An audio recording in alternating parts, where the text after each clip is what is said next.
Oke, baiklah, kita masuk ke pertemuan ke-6 kali ini untuk kuliah pengantar proses stokastik tentang teorema-teorema limit rantai Markov. Nah, jadi kalau sebelumnya di pertemuan ke-5 kita sudah belajar tentang klasifikasi ruang keadaan pada rantai Markov. Ada sifat salah satunya ada sifat recurrent atau rekuren. Nah, di pertemuan ini kita akan bahas tentang teorema-teorema limit rantai Markov yang berkaitan juga dengan recurrent tadi. Jadi, langsung aja di sini di teorema-teorema limit rantai Markov ini ada namanya positive recurrent dan null recurrent. Oke. Jadi didefinisikan mu II berarti state I ke state I lagi sebagai ekspektasi dari jumlah transisi yang diperlukan untuk kembali ke keadaan I gitu ya. Jadi misalkan maksudnya kalau kita punya state di sini 1, ini 2, state 3 berarti mu 11 berarti adalah ekspektasi dari banyaknya transisi yang diperlukan untuk kembali lagi ke keadaan 1 berarti. Misalnya dari sini ke sini, ini gitu ya. Nah, ini ekspektasinya berapa? Ekspektasi untuk dari 1 kembali ke 1 atau dari 2 kembali ke 2 atau dari 3 kembali ke 3. Dan mu II ini akan sama dengan tak hingga jika I bersifat transien dan akan sama dengan sigma N sama dengan 0 sampai tak hingga N dikali FIIN jika I bersifat recurrent. Jadi ingat lagi kalau di pertemuan sebelumnya ada istilah namanya transient dan recurrent. Definisinya apa, transient, recurrent apa. Nah, kalau misalnya dalam keadaan tadi, nah mu II ini sama dengan tak hingga kalau dia transient, artinya kalau dia udah pergi nggak balik lagi konsepnya. Nah, tapi kalau recurrent itu dia kalau pergi dia pasti akan balik lagi gitu. Nah, itu akan bersifat recurrent kalau mu II-nya sama dengan sigma N sama dengan 0 sampai tak hingga N FIIN jika I-nya bersifat recurrent. Oke ya. Kemudian, nah jika keadaan I bersifat recurrent, jadi nah ada dua kondisi. Jadi nggak hanya recurrent aja. Nah, keadaan tersebut bersifat positif recurrent dan ada positif recurrent, ada null recurrent. Nah, kalau positif recurrent artinya mu JJ atau mu II, mu JJ itu kurang dari tak hingga, berarti J ke J itu ekspektasi dari jumlah transisi yang diperlukan untuk kembali lagi keadaan ke J itu adalah kurang dari tak hingga, dia masih bisa terhitung, dan itu kalau positif recurrent. Dan kalau null recurrent dia mu JJ-nya sama dengan tak hingga. Oke, contohnya misalkan diberikan matriks peluang transisi sebagai berikut dengan ruang keadaannya ABCD. Nah, di sini kan berarti perpindahannya ya. Ini A, B, C, D sama dengan yang kita bahas di pertemuan sebelumnya, berarti bersyarat gitu ya. Kalau A ke B berarti B dulu terjadi, misalnya A ke C, A bersyarat C, A bersyarat D gitu. Nah, berarti kalau misalkan kita gambarkan di sini, katakan kita mau menggambarkan ada 4 ruang keadaan, 4 state di sini, A, B, C, D. A ke A itu 3/4, A ke B tidak ada, A ke C itu 1/4, A ke D nggak ada. Kemudian B ke A itu setengah, B ke B nggak ada, B ke C ada. Kemudian C ke C dan C ke D. Kemudian yang terakhir adalah D ke D aja. Nah, sebenarnya dari matriks peluang transisi atau dari diagram transisi ini kita juga bisa definisikan ya kelas komunikasinya, kemudian kita bisa definisikan mana yang recurrent, mana yang transient, mana yang accessible, mana yang apalagi kemarin ya saling berkomunikasi gitu ya. Nah, jadi bisa kita buat juga untuk contoh-contoh seperti ini. Nah, telah diketahui sebelumnya keadaan A bersifat recurrent, artinya dari A bisa balik lagi ke A. akan ditunjukkan bahwa keadaan A bersifat positif recurrent.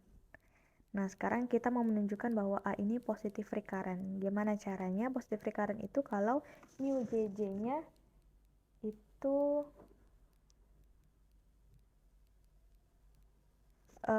mu JJ-nya itu kurang dari tak hingga gitu ya. Jadi harus kurang dari tak hingga kalau positif recurrent. Oke, yang pertama ini bukan mu 11 ya, mu AA harusnya. Kita anggap aja A itu 1, B itu 2, C itu 3, D itu 4 ya. Jadi mu 11 atau mu AA itu adalah sigma n sama dengan 1 sampai tak hingga n dikali FIIN. Kenapa ambil di sini? Karena keadaan A itu sudah recurrent ya, sudah diketahui recurrent. Jadi kita ambil kondisinya mu II-nya seperti ini, mu 11-nya seperti ini. Kemudian di sini n dikali FIIN berarti sama dengan 0,75. 0,75 itu apa? Yang A ke A ya. Ditambah 0,25 kan A balik ke A lagi itu caranya gini, A ke A 0,75, kemudian A ke C, A ke C, kemudian itu 0,25 pangkat 2. Oh iya, D ke A. Oh salah ya di sini ya. Ini D ke A. Oke, makanya di A ke C, C ke D, D ke A gitu ya. Itu kembali lagi berarti ini A ke C 0,25. Kemudian C ke D 0,25 berarti 0,25 dikali 0,25. Makanya 0,25 kuadrat. Sigma N dikali 0,75 pangkat N. Nah, ini kan kali 1 sebenarnya, di sini ada kali 1 lagi. Karena D ke A. Karena D ke A jadi ada kali 1 lagi.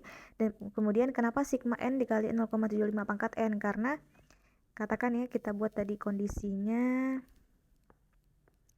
Kalau ini kan tadi A ke A. Kalau ini kondisinya berarti A ke C ke D ke A. Ini ya.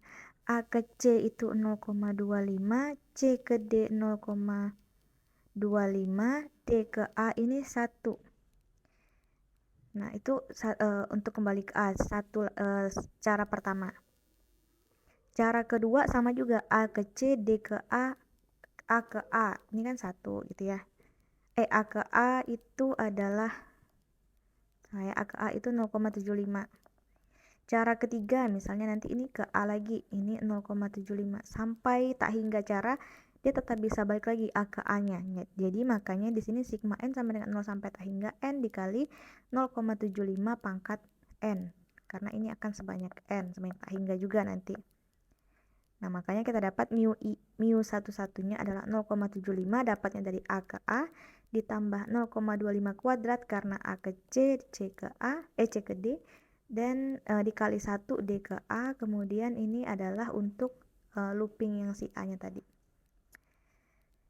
Nah, kemudian perhatikan deret sigma N A pangkat N. Ini ya, kita anggap ini A. Untuk A kecil sama dengan 1 bersifat konvergen. Kenapa konvergen? Karena limit dari N plus 1 A pangkat N plus 1 per N A pangkat N itu sama dengan A yang kurang dari 1. Nah, akibatnya tadi kalau kita balikan lagi ke mu 11, jadi mu 11 sama dengan 0,75 ditambah 0,25 kuadrat sigma N sama dengan 0 sampai tak hingga N dikali 0,75 pangkat N. Karena tadi limitnya itu adalah sama dengan A yang kurang dari 1, maka mu 11 itu akan kurang dari tak hingga. Berapa? Yang kita nggak perlu tahu berapanya, yang penting kita tahu keadaannya bahwa dia memenuhi mu 11-nya adalah kurang dari tak hingga atau keadaan A bersifat positif recurrent akibatnya. Balik ke kondisi ini tadi. Tapi kalau dia sama dengan tak hingga berarti dia null recurrent. Seperti itu ya. Kemudian berikutnya adalah yang berkaitan dengan teorema-teorema limit rantai Markov adalah definisi distribusi stasioner. Nah, suatu distribusi Vj dengan J besar sama dengan 0 itu dikatakan J besar sama dengan 0 dikatakan distribusi stasioner dari suatu rantai Markov dengan matriks peluang transisi P sama dengan Pij jika Vj itu sama dengan sigma I sama dengan 0 sampai tak hingga Vi dikali Pij, berarti entry matriks peluang transisi baris ke I kolom ke J atau state I dari state I ke state J. Nah, jika keadaan dari suatu rantai Markov dengan matriks peluang transisi P itu mempunyai distribusi peluang P x0 sama dengan J sama dengan Vj, untuk J-nya besar sama dengan 0, atau dengan kata lain sama dengan distribusi stasionernya, maka kita bisa hitung peluang dari X1 sama dengan J itu adalah sama dengan peluang jumlahan dari I sama dengan 0 sampai tak hingga peluang X1 sama dengan J bersyarat X0 sama dengan I dikali peluang X0 sama dengan I.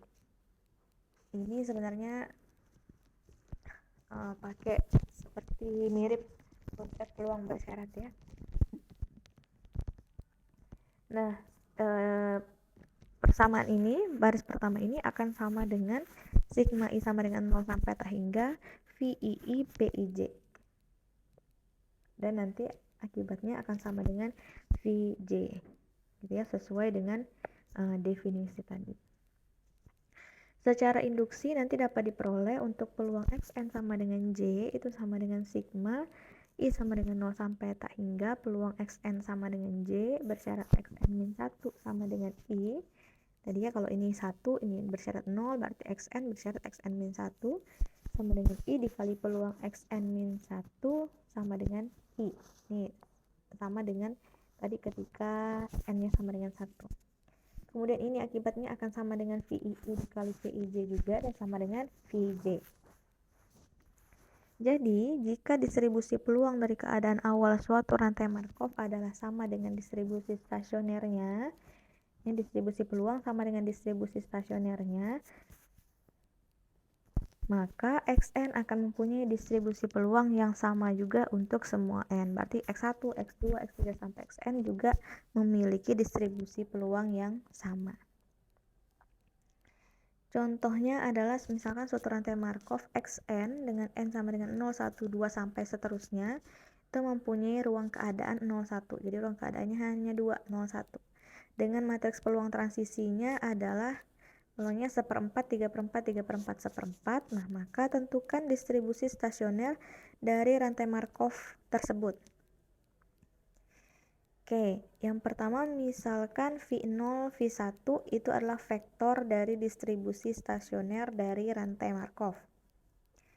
Maka harus memenuhi sistem persamaan V0, V1, vektornya tadi adalah sama dengan perkalian V0, V1 dengan matriks peluang transisi 1/4, 3/4, 3/4, 1/4.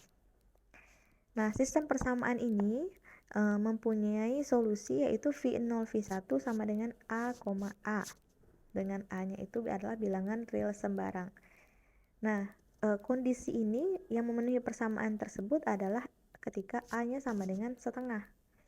Sehingga jika X0 mempunyai distribusi peluang setengah-setengah, tadi balik lagi ke persamaan ini, maka distribusi peluang dari X1, X2 sampai Xn itu tadi adalah setengah-setengah juga, sama dengan sesuai dengan definisi tadi ya. Ketika distribusi peluang dari keadaan awal itu sama dengan distribusi stasionernya, maka Xn akan mempunyai distribusi peluang yang sama untuk semua N. Seperti itu. Oke, jadi untuk materi tentang teorema-teorema limit ini hanya kita membahas tentang positive recurrent dan null recurrent. Kemudian yang berikutnya adalah tentang definisi dari distribusi stasioner.